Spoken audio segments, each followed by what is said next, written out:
Have you ever felt like something was missing deep in the core of your soul?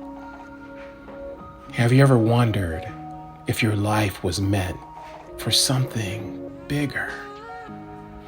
Consumed with stress and the worries of the world that seems so overwhelming, questioning if God can even hear your prayers, or if He's abandoned you in the stagnant pond of your life. What if I told you that you could follow the river and you could find a way to a world where your dreams still exist?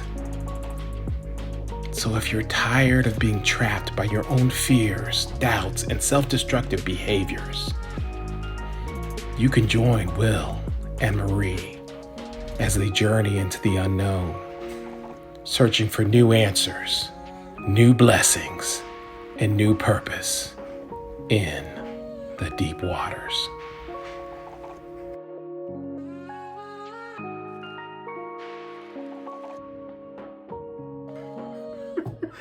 Say extra, yo. Hi guys, we're back. Y'all don't know what happens behind the scenes As here. usual. So as we went to break, here we come back. I done been on the couch. Y'all didn't even care. Y'all didn't care nothing about me. I'm on the couch getting counseling. It was perfect timing. It's what was needed. She asked me deep questions, but then doesn't want me to answer. Well, I'm just supposed to say, I'm telling you why it was needed, because it's going into where we get ready to go into about, truly making a commitment to yourself. Right. And I'm saying we can use commitment, or we can even use covenant. Yeah, absolutely. Because that's something that you really don't want to break. In the Bible times, when you made a covenant with somebody, you kept that thing. And that's what you're supposed to be having when in your walk with God. So when you were talking about, by the way, hi, I'm Marie. This is Marie Purnell from Walking in Your Woman. And this is Will Singleton. I was going to let it just go. I was going to write it in the captions who we were. Man. I'm so excited about being back with you guys. I'm sorry. And being with Will. So, who I do core essential fundamentals. His name is Will Singleton. And now I'm not going to talk. I'm just going to let her go. I'm kind of excited about this subject because I ain't thinking about Will. I'm kind of excited about this subject because I've never been in this place in my life that I've made a commitment to me. To be in a place in my life where, gosh, I was looking at my phone. I had to put. So I wanted to make sure that I had. I'm in a place now where I make a commitment to myself, because I make a covenant with myself, so that we might need to look up the word covenant. What that means. Well, it's promise. It's a deep one. It's keeping your word, and that goes back to the first topic where we're talking about our perception. Are we worth keeping a promise to ourselves? Man, and if we have no self-worth, we're not. What's the point of keeping our word to ourselves? Because we don't value that. We don't value. I told myself I was going to make sure I'm on time every day at work. Or I told myself I'm going to wake up every morning, get my first glass of water, take a walk, say good morning to myself if I have to, say good morning to my spouse if I have to, not if I have to. You know what I mean? If you have one, how about that? I'm praying for you, Kevin. I swear, I promise you I'm not drinking. It's just a cup of coffee, I promise. But you would think we've been drinking after the way this conversation went earlier. It was so incredibly crazy, because when truth hits you, as they say now, when that truth hit, it hit right. And it changes your whole perspective of, maybe that's our word. It changes your whole perspective of, what you've always thought about yourself, how you lived, what you decided that you were going to do, not going to do. Your relationships, your efforts, everything. Your goals, your dreams, yeah. Or the fact that you're dreamless. Yeah. Oh my God. Yeah. That was me. I don't think I really had a dream. I don't think I really had a dream. I don't think I really knew what it meant to have a commitment to something that I was reaching for. You know what I mean? And it goes with it, because if I'm dreamless, there's no point in me having to keep a promise. Nope. To myself. To myself. For what? I got up today. Yeah, I'm insignificant as it is, so I can't possibly have worth in the world that I need to be better for. Look how deep that is, that you can be better for.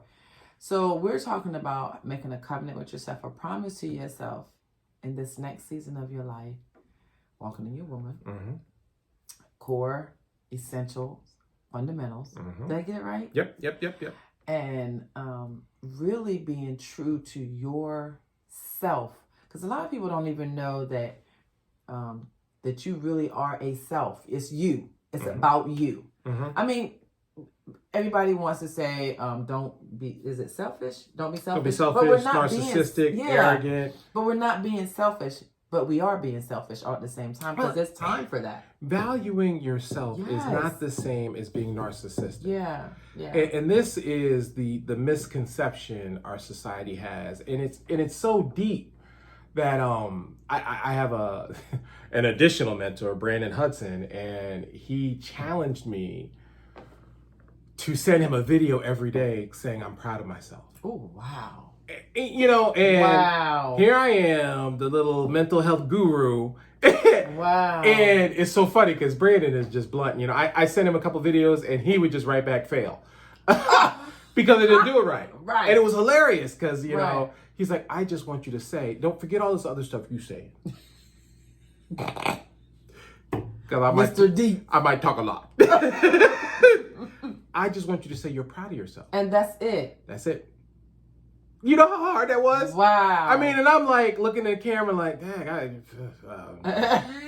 I'm proud of myself. I'm proud of myself because, and then just go on and on. Yeah, on that. All you want I gotta justify why I'm proud of myself. And wow. I'm telling you, it's been rocking me. And it really lets me know how deep our brokenness is on why we don't value ourselves or keep our own word to ourselves. So, thinking on that, Will, thinking about you being proud of yourself, thinking on you thinking about yourself, you know, it's hard to do when, for some of us, when you've never known what that was. Right. You've never known what it means or even heard it. I'm proud of myself. Whether it be from your own lips or from someone else saying, I'm just proud of you, man. You know, I'm proud of him. But, you know, just to say, I'm proud of you, Marie, or, you know, you having to say, I'm proud of you, Will, and mean it. Yeah. And here's the trick, you know, and this is like going along with the commitment to ourselves. If I'm committing to myself, to loving myself, I can't, okay, so let's say this is us. And this is an empty cup. This is not quite empty yet. Yeah. And that's how we are. And I want somebody else to say they're proud of me. So I need them to pour into my empty cup. It will never become an overflow, which is what we're supposed to have. You know, so I need a cup that's already full. For then somebody else to say, I'm proud of you. To complement my own self-worth. To create an overflow. Yeah. So are you saying that you need everybody else to do that for you? No, I'm saying that I should already be doing it for myself. Right. And then somebody else comes by. Exactly. So they're pouring into a cup that's already full. Right. And that's what creates the overflow. You're pouring into a cup that's already full. Did you hear that? Oh, he was talking to me. Okay, sorry. Okay. I mean, it's the same thing when somebody says you're beautiful. Yeah. If I think I'm throwing mama from the train, you know, I now become addicted to your approval and acceptance. That's the problem. We are addicted to everybody else feeding into us. But let me just tell you what. Let me tell you something, because I did a blog on that one time, and it was the cracked vessel, where we're getting poured into, but we got so many cracks, it's just seeping out. And we create the cracks. And we created the cracks. Yeah.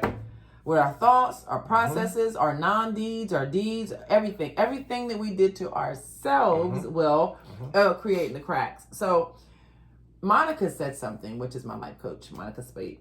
She said something, and she said, you hear people saying, I can't pour from an empty cup. Ain't nothing in there, no way. What you pouring from? Right. Nothing. Right. You're pouring from nothing. There's nothing for you to even pour from. That is just like the craziest thing to say. Mm-hmm. Because really, you're not even needing to say that. You just say, you know what, look, bro, I'm empty. I have nothing to give. I have nothing to give, period. Now, I remember you just talking about the cup with the overflow. And this one teaching I heard, I think it was from Medina Pullins, and she said, that's where you start ministering from when you're in the overflow. And you start ministering from the saucer. Right. From the saucer. Right. It's like, what?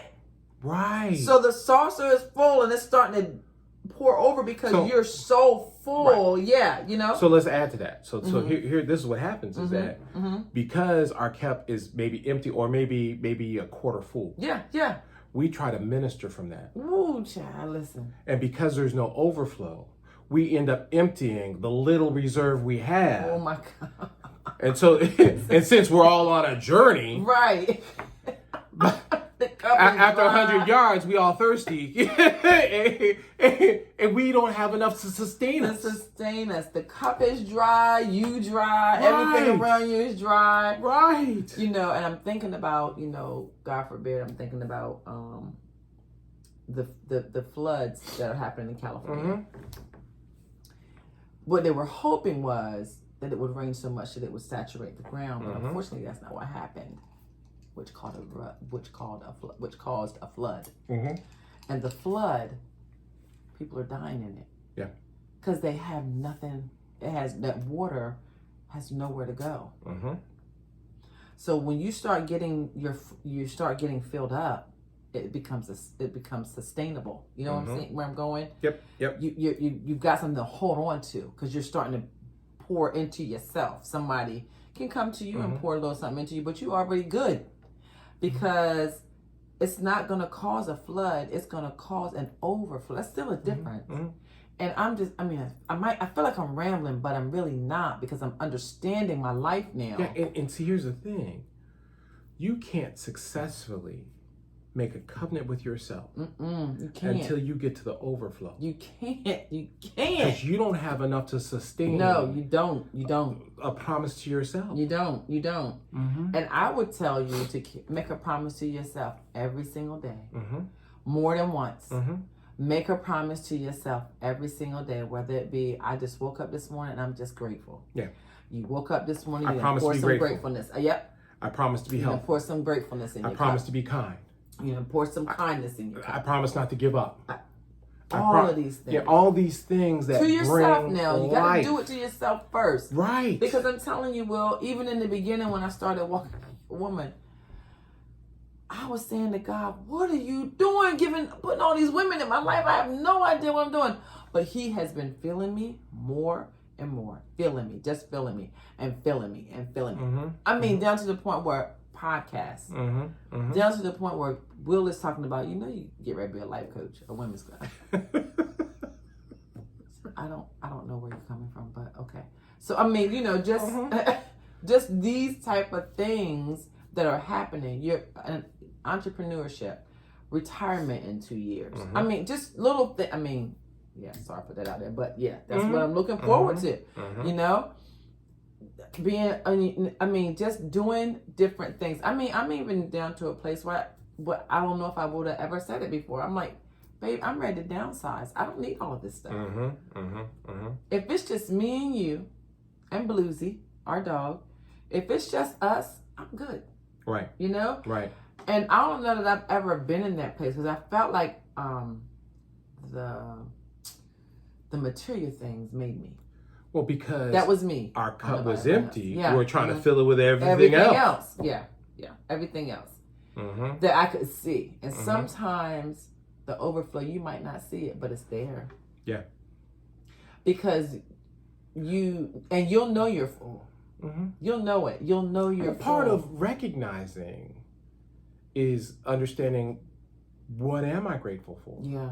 If I am enmeshed in a season of resentment and bitterness, I will never recognize the beauty that's within my mess. Yeah. I will never recognize the fact that I'm still standing. Mm-hmm. I'll never recognize the fact that I get to see tomorrow. Right. I'll never recognize the opportunities that are still out there waiting for me, because I'm just stuck. Yeah. I'm stuck in my own resentments. I'm stuck in my own bitterness. I'm stuck in my own brokenness, creating cracks in my vessel. Oh, man. So then I can't keep a word to myself. I can't keep a covenant. Well, and because you don't think you're worth it. Mm-hmm. You don't even see the value in your vessel. Mm-hmm. And we are. Let me think how I want to put this. Is that up here? My first lady gave me, at church one time, she was giving out vases, or vases, however you want to say it. And she gave me one, and it was green, and a thin neck. And I looked at it, and I was like, now, what in the world? But the more I thought about the beauty of that, and it looked like it had a little patchwork on it, like somebody had worked it and put like different patches on it. That literally was me. I mean, really, let's think of that. Literally was me. It was so amazing, and I just sat there and I looked and I'm like, who knew? And then they're looking at the fact that I don't know where that vase is now. Is it up there? Yep, that's it right there. Right up there, you can't really see it, but it's a green vase up there. And she gave that vase to me, and I just think about the fact that the value of that, I made that, at one point, I made that a little bit more valuable even still than me. Because the worth of it for her giving it to me was important. You know what I mean? You didn't think you were worthy of it. I did not think I was worthy. And see, this is the issue, is that when we have that perception, it's a poverty perception about ourselves. You know, cracked, broken, empty. Right. You know, and when that happens, we can't value a commitment to ourselves. Right. Now, the other detrimental transference of that is we don't value the commitment anybody else makes to us. We won't even think twice about it. Right. You won't keep your word to me, because I don't even keep my word to myself. I don't even keep the word to myself. And since I don't keep the word to myself, I know you're not going to keep the word to because I'm not worth that. Right. You don't love me that much. You don't think about me that much. You don't think that I'm anything like that. And that's crazy. When really that goes right back to perception, Will. Right. Because our perception of ourselves is so... bent? Yeah. Misconstrued, thrown off. Just... What's that? You know that wavy line in the TV? Right. When you can't really, that's how we see ourselves so many times. But... just being in this place, and this new place is crazy. It's so crazy, man. Jeez. It's so, I hate to use the word scary, but it is. But when you get, because it's an uncomfortable, unknown. when you get these truths that have been kind of like creeping around the edges of your perception, yes. But you didn't really want to take a look at it because I'm in my box. Yes. I'm comfortable in my box. But, God is like pulling you out like, yo, man, I got this whole new reality show for you. You just got to take a look over here. and he's got resources all over the place. Right. Remember I told you that when I first started walking in your woman and we started doing this? I said when I leaped over my fear and it stepped into my faith, there were opportunities everywhere. There was open doors here, open doors over there, open doors over. I mean, even in this beginning of this new year, a lot of people don't like to look at it as a new year or whatever. So are you saying... Oh my God. See. Are you saying that when we open ourselves up to actually heal, value, and love ourselves... Yes. Are you saying that there are opportunities or blessings that will help us keep our word to ourselves? Listen. Is that what you're saying? Yes. There are resources. There are people waiting for you to get out of yourself and into this new place in God. It is going to blow your mind. So here, going back to the overflow. Okay. So God has people already lined up that believe in you more than you believe in yourself. And all they're waiting for is for you to believe in yourself to create the overflow. Will, wait. Let me just tell you. Let me pause. Pump your brakes. Wait a minute. So, as I said, I was doing my little video going into the new year. And I said, okay, I already have an administrator that the Lord has given me for this one. And she said she already knew she was supposed to be. So then he gave me someone else. And I'm like, okay, all right, I'll make sure I say something to her in the beginning of the year or whatever. So I hadn't even I think I went from my office to my bathroom. And he gave me somebody else that quick. I said, God, wait a minute. Right. We don't have... Right. What is going on here? It's not like I'm paying nobody anything. Trust me, daughter. Trust me. So I talked to the first administrator the other day. I talked to Jerry. Jerry said, people have been waiting on your voice. Woo! I said, what? I said, what? People have been waiting on my voice. Just that'll mess you up. Because all this time when the enemy was trying to silence me, not wanting me to say anything, making me feel like I was messy, making me feel like I was not valued, making me feel like who want to hear anything from me. God had people waiting to be sitting on your couch. I'm just saying. So that is the power of making a commitment to yourself. My God, yes. You got to get ready. I'm not trying to be T.D. Jakes Jr., but get ready. Because here's the thing. We are worth the commitment. Yeah. We're worth it. Wow. And once you get that in your spirit, and look, everybody who watches this podcast, I'm praying that this is the seed that takes deep root. Yeah. That you get this thing. You were created not only with a purpose, but with worth, extreme value, because you were uniquely created, designed to be phenomenal. So I'm going to end this with some prayer. Woo. Okay.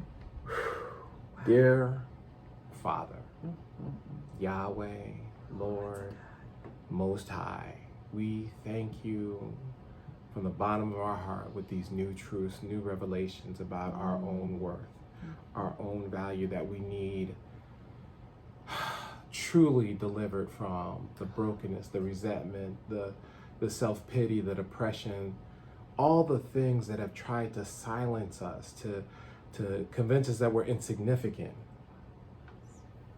We just pray that you bring us out of that darkness and into the light of who we truly are in you, valued beyond our own comprehension, to create an overflow.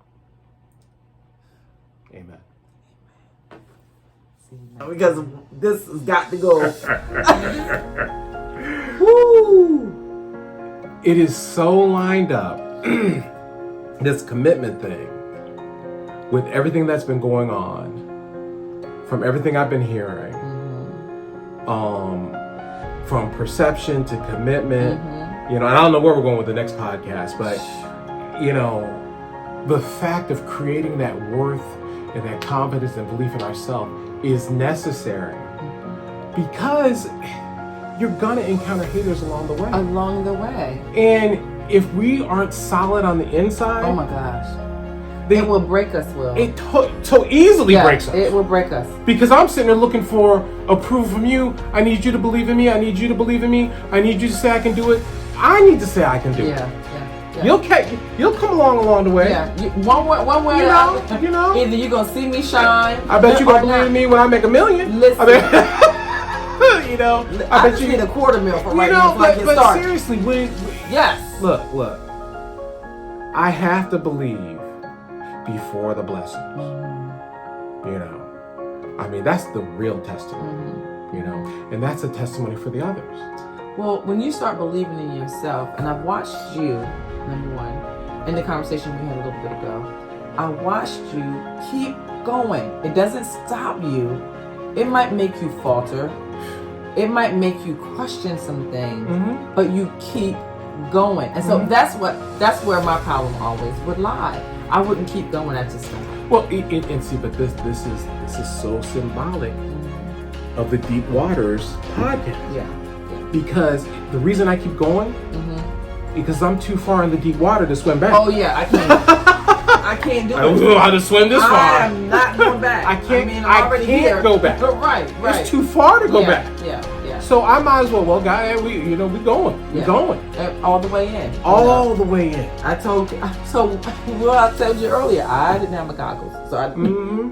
You know, and so I'm in this position in my life now that whether you believe in me or not, I'm going to have to believe for myself and in myself. And I've never been in that position in my head. And that is the most powerful position to be in. It's a strong posture. And it gives you a backbone. It allows you to just never give up. Yeah, and I gave up on it regular. I ain't care. I'm not going. I don't. And here's the scary part. I don't need to do it no way. In the old perception, it would be faulty because if I believed in myself, I believed I had to always be right. Yeah. That's not correct. Yeah. Okay. My belief in myself is that I won't quit believing in myself. That's good. And along the way, if I got to make a course correction, I still believe in myself. Whereas before, if I made a mistake, well, I shouldn't have tried that anyways. I can just go back, sit on back down, go back to my box. No, you're good. You know. I wouldn't even try. Yeah, see. I was too afraid of failure. Definitely didn't understand success. So. And didn't understand that failure led to success. Didn't even know what that meant. So in this new place, it's a whole different posture. Like, you got to walk different, talk different, believe different. I mean, you're writing different. You are seeing things different. Everything is different. You're not in that quicksand is what I feel like I tell you, in the most startling thing that I've discovered along this way is that I still make messes. And yet I still get these crazy insights, and you're like, y'all see it in the videos when I say something that junk surprises me. People think, oh, Will, you just wise. I say that, ooh, where'd that come from? Okay, all right. Let me see what I was. Yeah, I know. What did I say? And I go over my videos all the time because I'm like, dang, that was good. Right. Because I know it's not me. So we don't have to be flawless. Hey, that's right. To move in our power towards our destiny. Yeah. God irons out the wrinkles along the way. And the one thing is there is definitely a destiny. And the thing is that once we get to that destiny point, I just want you to know there's another horizon. Yeah. All the time. Yeah. There's always more. Excuse me. There's always, not just always more, but there's always better. And God just gives you the journey. Best. That's the journey. And you know, and I know we got to end this little part, but it has changed my whole understanding. Instead of searching for a destination to call home, I'm learning to enjoy the travel, the journey. I'm learning to enjoy that. And it's a big difference because I like. This sounds too weird, but I like laying in the truth of where I've learned. You know what I mean? I've learned so much, and I can find rest there. And then when God wants to show me something else, then I'm like, okay, well, let me get my shoes on, God, because I know we get ready to go somewhere. You know what I mean? Even in the failing part, we get ready to go somewhere. Oh, okay, so I learned from that. So there's got to be something coming around the corner. I'm getting ready to run into. So, yeah.